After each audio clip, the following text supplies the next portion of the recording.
Hola y bienvenidos a todo el mundo. Hoy vamos a hacer una mesa redonda, un poco un debate abierto, opiniones generales de cada uno sobre un tema que discutimos un poquito el otro día, pero lo dejamos pendiente, y es cuánto sentido puede tener devolver campos nulos o objetos nulos en una API, y si prefieren más devolver objetos nulos o un objeto vacío o una propiedad por defecto, por ejemplo un array vacío. Es decir, ¿qué ventajas y desventajas tienen estas opciones? ¿Cuál prefieren y por qué? Y antes de eso, quería hacer una pregunta, es si nulo y undefined de JavaScript se considera lo mismo, para más o menos estar todos alineados. O sea, ¿piensan que sí, que no? ¿O que el undefined no es un nulo? Yo diría que no. Porque no... Creo que no nulo es, sí, nulo es un objeto y un define creo que no es nada. Mira, el tema del cero, el nulo y todo eso, yo solo vi en una imagen, en un meme, que iba del papel higiénico. Si tenemos el papel higiénico vacío y con esta posadera para el papel higiénico, eso es cero. Si tú quitas el rollo vacío, eso es nulo. Y si tú ya quitas la posadera del rollo de papel, eso es indefinido. Pues sí, puede ser perfectamente, sí. No tiene ni siquiera dónde guardarlo, no existe el objeto. Bueno, vale. Pues ahora que eso lo dejamos claro, por lo tanto más o menos igual.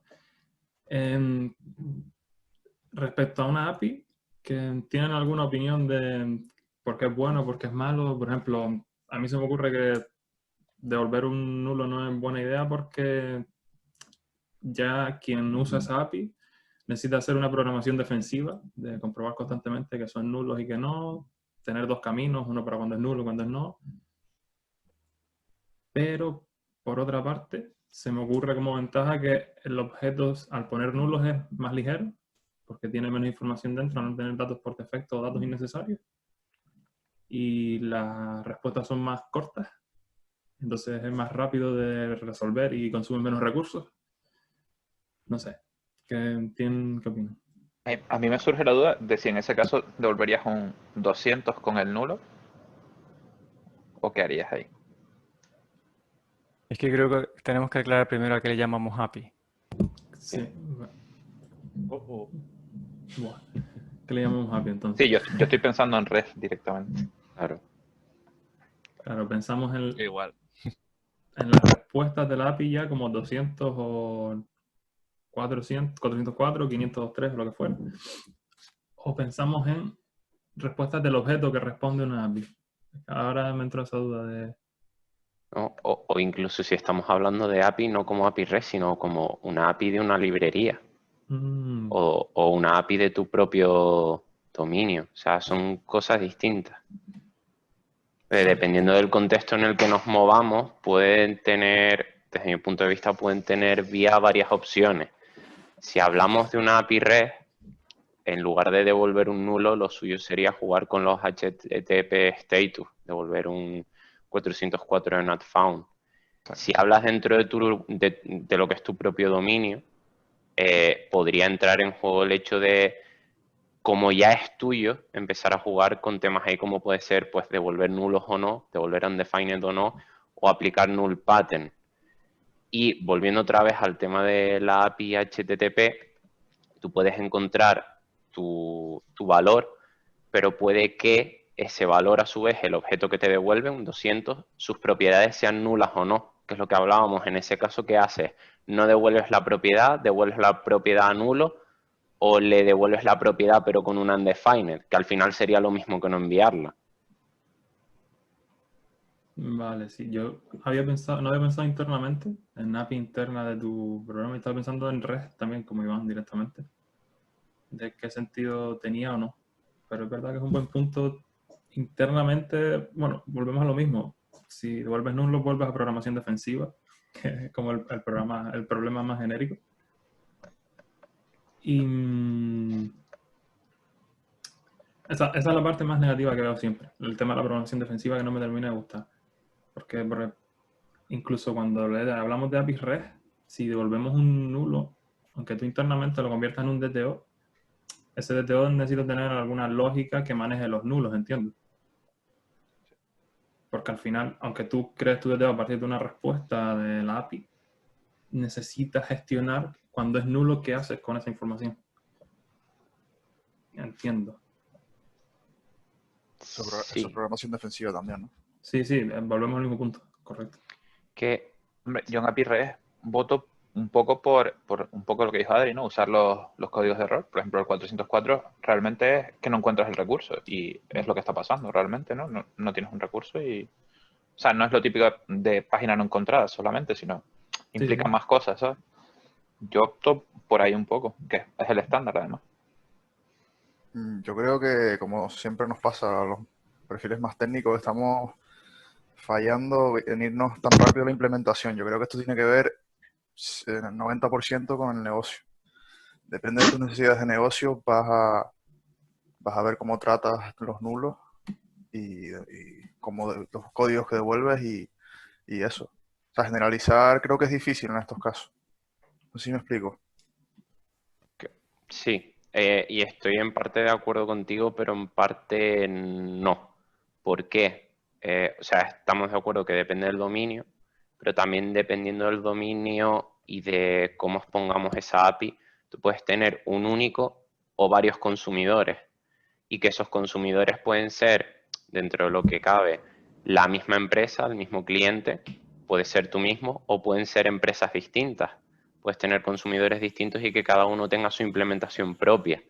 Entonces, obligarlos de alguna forma a que se adapten al cómo tú devuelves los datos puede llegar a ser una complicación para ellos. Quiero decir, si tú te basas en un null pattern o en devolver un objeto con una estructura de empty, vas a obligar que todos esos consumidores se adapten a tu necesidad. Ya estás aceptando un contrato de que si la comunicación va a ir vía HTTP, vas a tener que manejar esos estados de error, de 404, de 400, y se entiende que vas a hablar en ese sistema, en esa nomenclatura, porque es la que estás utilizando para comunicarte. Una vez pasas de esa capa hacia dentro de tu aplicación, desde el punto de vista de un consumidor, ya tú lo gestionas como consideres, ¿no? Pero no, desde mi punto de vista, tú como backend no puedes forzar a que todos tus clientes trabajen en la misma forma que tú trabajas, sino que te tienes que adaptar al canal de comunicación que utilizas. Si tú dices más, fijar un estándar, no, sino seguir, por ejemplo, si es una API HTTP, seguir el estándar HTTP. Pero yo no hablaba ya a nivel tan técnico, sino que hay necesidad. Lo que comentas tú, si por ejemplo tú tienes 5 consumidores de API, tú tienes que haberlo previsto y tienes que haber tratado tu implementación en base a las necesidades comunes o especiales que tengan estos 5 consumidores. Entonces, al final, más o menos sí lo que comentamos los dos, ¿no? Estamos medio de acuerdo ahí. Sí, sí, sí. Es muy difícil hablar fuera de contexto porque la decisión sobre los nulos o muchas otras no son generalizables y el error que cometemos a veces es el intentar buscar un patrón genérico sin contexto. En el sentido de que si estamos hablando de una API REST no es lo mismo que API. API significa Application Program Interface, es una función pública de una clase pública, eso es el API de una clase. Son motivos diferentes. Y entonces yo creo que trataría cada caso en concreto. Es decir, si yo estoy en REST, dentro del contexto REST, y estoy en contexto de pedir un recurso, y ese recurso no está, pues tampoco tienes que reinventar la rueda, es 404 y fuera. De hecho, en REST creo que es donde menos tienes que reinventar la rueda, porque hay buenas guías, buenos libros sobre cómo programar así orientado a recursos y qué es lo que tienes que devolver, y es bastante estándar, no hay que inventarse nada. Yo creo que si estás en REST y te estás inventando mucho de las cosas es que no has leído suficiente. Es que no te has documentado y te estás inventando tú el rollo. En realidad programando también pasa bastante eso, pero la gente asume que está bien devolver nulos dentro del código o undefined. En realidad también está muy estudiado que en la mayoría de los casos, por ejemplo, dentro del hexágono no deberías usar primitivos. Por lo tanto, no deberías usar nulos. Pero es más difuso. No hay un común estándar así que todo el mundo lo vea tan claro. y a lo mejor hay más grises, ¿sabes? Más situaciones en las que no puedes decir, pues no, pues aquí hago un null pattern o cualquier cosa. Pero en REST está bastante trillado. Entonces, una de las cosas que he ido yo aprendiendo a lo largo de los años es que cuando me pongo a inventar y hago cosas muy complejas, muchas veces lo que me faltó realmente es saber cómo se hace en el mercado, en el estándar, ¿sabes? Y a veces te puedes mirar un proyecto open source de éxito y ver cómo lo gestionan ellos, ¿sabes? Si no hay un estándar claro, que en el caso de REST sí que lo hay, vete y mira proyectos open source que sean grandes, que lleven años manteniéndolo, que haya gente con mucho tiempo de experiencia manteniendo esos proyectos, ¿sabes? Te puedes ver el proyecto Mozilla o cualquiera que tú quieras y ahí vas a aprender un montón también. Vale, sí. Sí, al final sí, Red está más que inventado y, y es buena idea seguirlo y no intentar hacer cosas que difieran mucho porque al final te acaban chocando, quieras que no. No hay por qué cambiarlo mucho. Y sí, es decir, yo también pienso igual que al final depende del contexto en el que te encuentres, que no es lo mismo una API pública de uso general que cualquiera puede acceder, que una API una API REST para un cliente concreto que tiene unas necesidades concretas y de alguna manera trabaja solo para él, que al final te amoldas un poco al dominio de lo... Cada uno se amolda uno al otro y imagino que llegará a un punto intermedio en el que llegará a una solución que ellos crean correcta. Y luego el hecho que es HTTP, a veces creemos que todo es REST, pero dentro de HTTP tú te puedes comunicar por JSON RPC por varias formas, ¿sabes? O una API RESTful orientada a recursos con todo lo que eso conlleva. Y son soluciones diferentes realmente, tienes que saber qué es lo que necesitas. A veces también nos liamos con eso, ¿sabes? Ya no solo que tú te confundas con los 4 verbos de REST, sino que REST te describe muchas más cosas del acceso a los recursos y cómo un recurso tiene que llevarte a otro, ¿sabes? Cómo exploras los recursos. Es diferente a hacer llamadas y traer JSON, que muchas veces lo que hacemos es JSON RPC. No llega a ser REST, en verdad. Y también sobre eso literatura buena y buenas charlas también. Vale.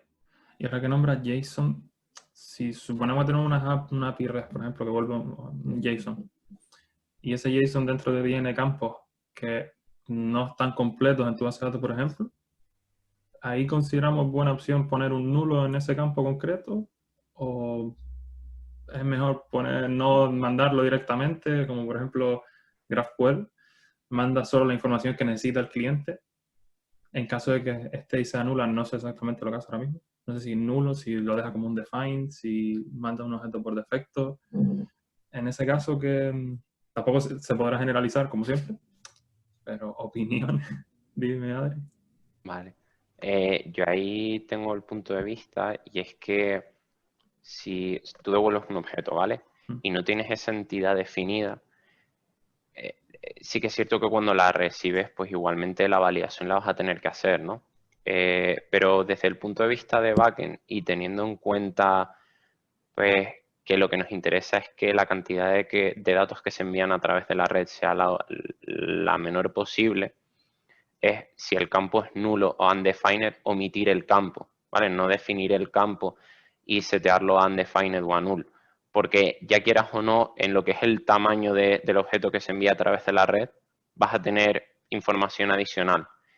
Sin embargo, en cliente, cuando lo recibes, o sea, si estás recibiendo ese dato es porque tienes ya una estructura o una documentación asociada que te va a decir que ese campo puede tener X valores.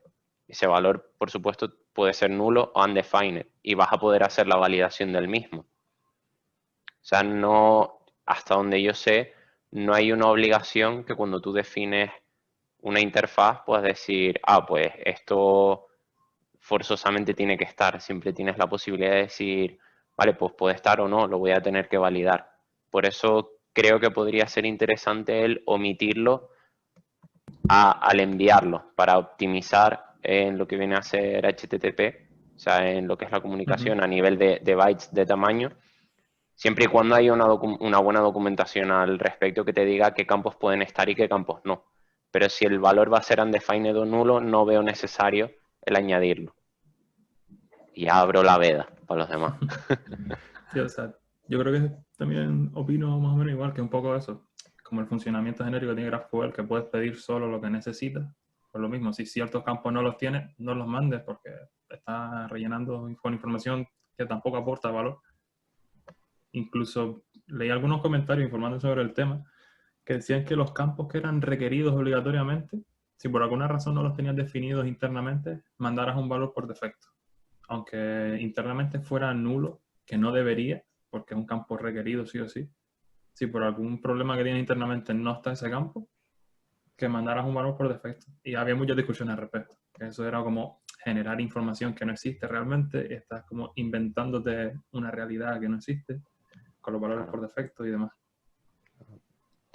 Pero, De hecho, ¿sí? de hecho ahí, bueno, ya es ir un poco por las ramas, pero podrías causar errores en el cliente que te está consumiendo.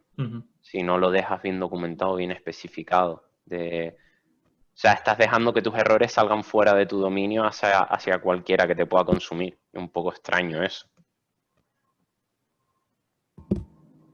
Sí, pero por ejemplo se me viene a la cabeza un ejemplo en el que a lo mejor ahí podría ser válido, que es, ahora que estamos con las elecciones de Estados Unidos, tú imaginas que tienes una API que lo que hace es te devuelve los números de votos a ciertas cosas. Y hay cosas a las que nadie ha votado. ¿Qué haces? ¿No las devuelves o las devuelves a cero?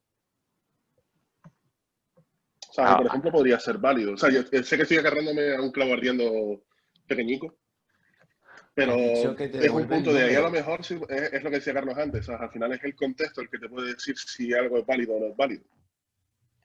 El contexto lo has puesto tú mismo al decir, devuelve un número. Por lo tanto, 0. Sí.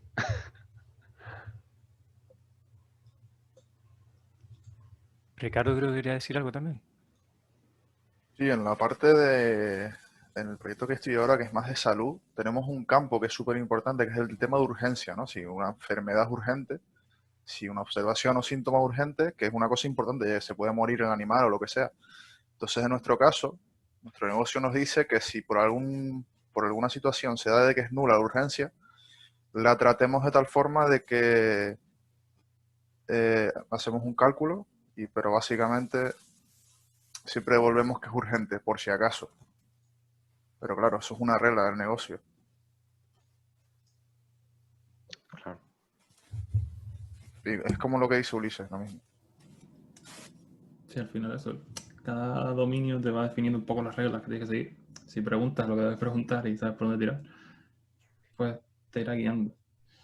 Una cosa que me ha dado muchos problemas a mí en proyectos, en equipos en los que he estado, de los DTO que usas para enviar luego a JSON. Por ejemplo, si estás en Java o en C# y tienes tu clase, que es la que rellenas para que luego el framework te la serialice a JSON. Hemos pecado de intentar usar la misma clase para diferentes peticiones.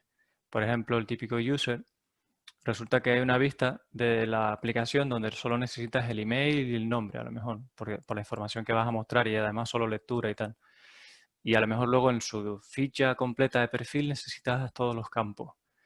O sea, diferentes partes de la aplicación. Entonces tú tienes el user en tu backend y como es un user DTO, la tentación es usarlo para todas las vistas en las que vas a mandar ese user DTO. ¿Qué pasa? Que entonces hay veces que lleva campos que están rellenos, campos que están a null, y el problema que te da eso es que acabas por no saber nunca cuál es el estado correcto de ese DTO según cada caso y tienes que estarte defendiendo todo el rato. Y no solo en el frontend, sino también en el backend sueles hacer unos mapeos entre los DTO y los objetos de dominio y acaba siendo muy sucio. Desconfía siempre de esos objetos. Llega un punto en que ya no sabes qué campos van a estar bien, mal, si es nulo, si es un -1.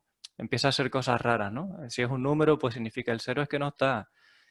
Entonces la recomendación es no intentar reutilizar código. Y antes lo decía DTOs, no reutilices DTOs, pero es que ahora cada día pienso más en no reutilices nada. Olvídate de reutilizar. O sea, cuando ya tengas algo por duplicado o triplicado, ya te planteas reutilizar.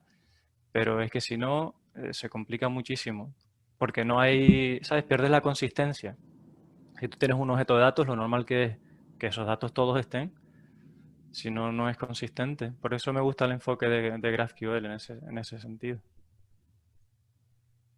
Sí, sí, ahí sí estoy totalmente de acuerdo contigo. Pues en el proyecto en el que estoy ahora, pecamos mucho de eso, de intentar reutilizar desde el principio las cosas y al final generas más lógica para que lo que estás reutilizando tenga algún sentido y empiezas a inventarte valores y hacer cosas extrañas. Y al final tienes más lógica por reutilizar un trozo de código que por copiar, pegarlo y quitarle 3 líneas que te son inútiles en otra parte. Pero sí, sí. Que pegamos mucho a veces de intentar reutilizar.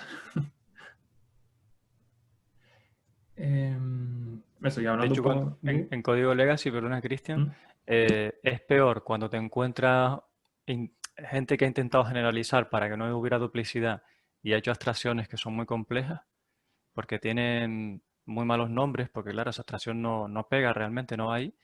Tiene muy malos nombres, muchos condicionales. Es peor eso que cuando me he encontrado código legacy que ha sido 4 líneas, copy-paste 5 veces. O 5 o 20, porque me he encontrado legacy donde de verdad que eran muy programación estructurada, que se ve clarísimamente que es copiar y pegar el bloque, ni siquiera han sacado una función, ¿sabes? Copiar y pegar.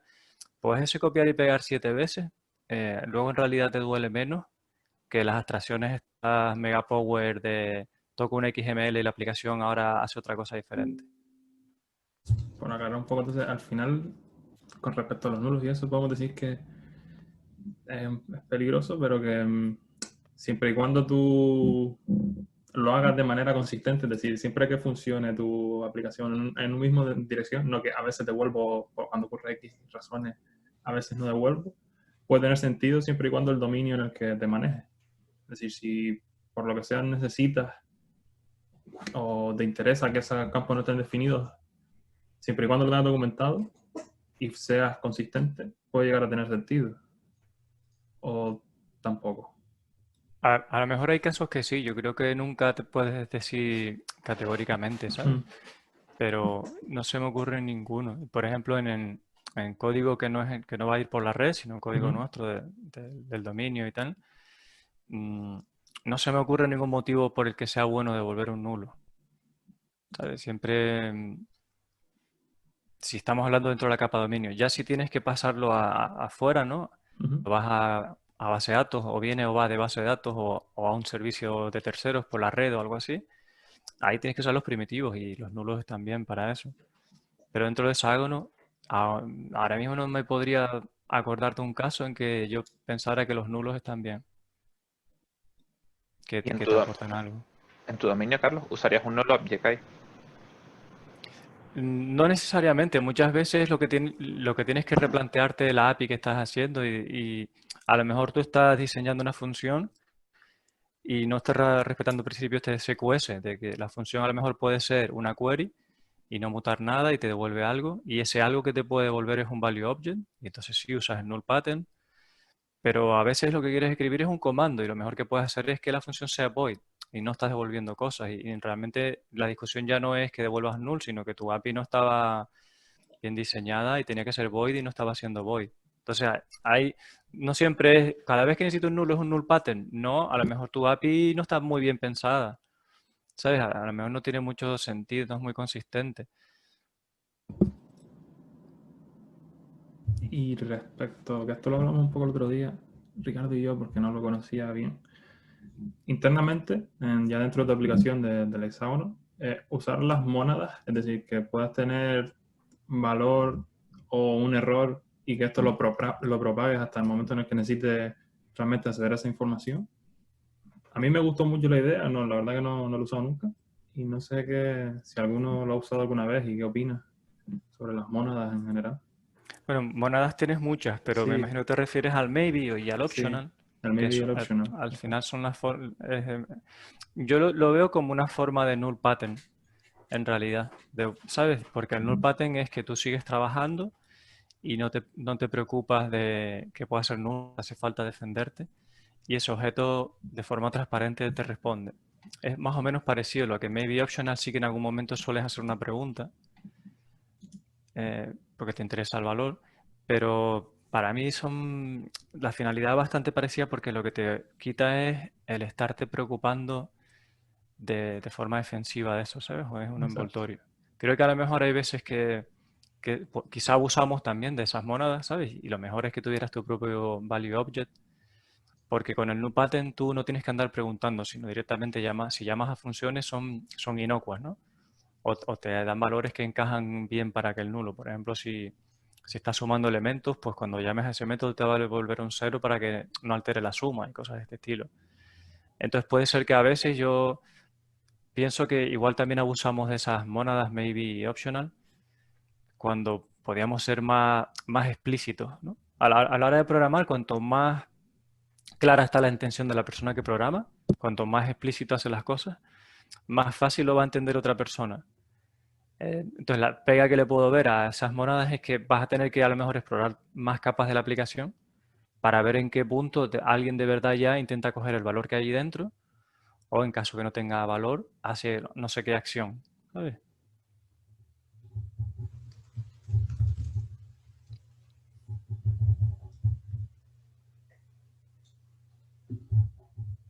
Habría que ver el caso también, la verdad. Sí, al final, como todo, depende del contexto y de cada situación. El tema es, como siempre, si lo usas sin pensar, porque lo has visto en algún sitio y ahora todos tus métodos, aunque ni siquiera tuvieras la duda, van a devolver un maybe, pues no lo estás usando bien, ¿no? Yo precisamente me he encontrado mucho con ese caso. Es que cuando el equipo tiene unos conocimientos más avanzados con respecto a patrones y precisamente hablando de las monads, pues se aplica bien, pero sí que es verdad que no casa en todos los equipos y al final te acabas viendo propagado siempre la condición de si está presente a través de todo tu código. Entonces, puede llegar a ser una carga más que una ayuda dependiendo de los contextos, ¿no? Sobre todo el equipo. Hay que pensar que al final los proyectos, pues, es un producto, pero hay una parte humana muy importante y si el equipo no es capaz de afrontar esa parte técnica, acaba siendo un lastre más que una ayuda. Pero dentro de lo que cabe y o sea, con lo que yo he vivido, quitando esa parte del desconocimiento, cuando ya hay un conocimiento del mismo, acaba siendo bastante útil. La experiencia no ha sido mala.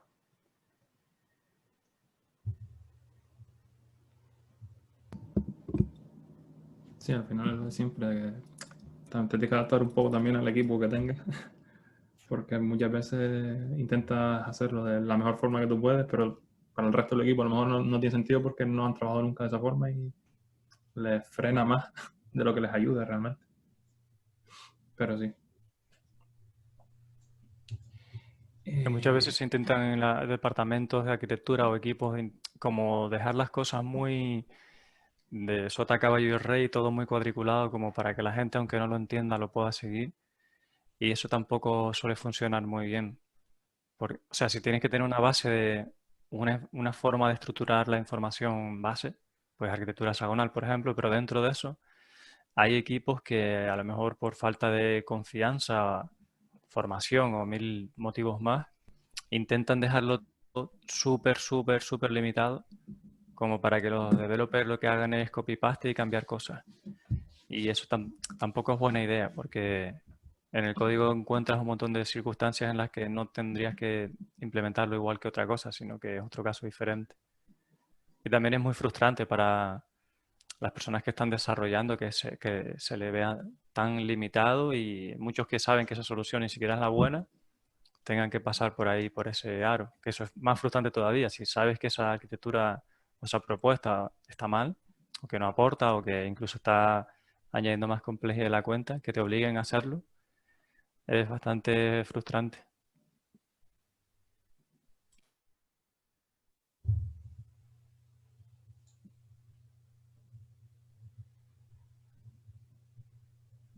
Pues respecto de los nulos, yo no tengo mucho más que añadir. Eran esas 3 o 4 preguntitas. Y creo que más o menos ha quedado claro. A ver si se me aclaró a mí. A ver si yo me aclaro. Internamente, dentro de tu modelo de negocio, dentro de tu arquitectura, de tu hexágono, no suele tener sentido devolver nulos casi nunca. Se puede haber casos excepcionales en los que pueda tenerlo o no. Y en una API externa REST o alguien que acceda a recursos a través de la red, sí que tiene más sentido, ya que al final estás aligerando la petición, va más rápido la petición, entre otras cosas. Y si falseas información, por decirlo así, generas información que no estaba ahí, pero por rellenar ese objeto y no devolverlo vacío, te la inventas, al final estás enviando información errónea a tu cliente. Entonces, ahí sí que tiene más sentido, aunque lo mismo. Habrá casos especiales en los que no encaje. Sí, todo lo que sea la frontera pues los nulos te van a hacer falta de los primitivos para serializar información, para al final interoperar. Y el hecho de por qué decidir, por qué dentro de nuestro código del dominio de negocio no usar nulos, es el mismo de no usar primitivos, porque al final, en ese contexto, nulo realmente suele significar algo. Suele significar no hay, de esto no hay. A veces eso es el 0. Y a veces es más heavy. A veces el -3 significa tal y el 144 significa no sé qué. Y la gente acaba aprendiéndose eso en la cabeza. Pero es, ¿sabes? Es codificar conocimiento en valores. Es muy difícil para alguien que llega entender esos valores, esos magic number. Entonces, el nulo es una especie de magic number también, porque la gente que está en el proyecto sabe que nulo significa no sé qué concepto o no sé qué situación, pero no está explícito ahí. Entonces, cuando lo haces explícito, ya se puede entender mucho mejor qué es lo que significa. Es más que nada por eso, porque los primitivos no tienen la capacidad expresiva que tiene una clase propia que tú diseñas. Sí, el contexto que puede llegar a tener. Los primitivos son para intercambio de información con sistemas externos, básicamente. Son los bloques más pequeñitos que nos da el lenguaje de programación, pero no significa que sean los únicos, que es lo que nos pasa mucho, ¿no? Que todo lo hacemos con strings y con integers. Y bueno, y muchas veces ni siquiera lo sabemos manejar bien. Cuando llega el tema del dinero, no sabes muy bien qué tipo de dato es para el dinero, que si los flotantes, que si tal, y siempre tienes que ir a la documentación y leerlo. Que si un big decimal, que tal. Pues si les parece, cerramos por aquí la mesa esta redonda. Nos quedamos ahora charlando un rato si quieren. Pero vamos por aquí este tema de los nulos y las APIs y todas estas definiciones.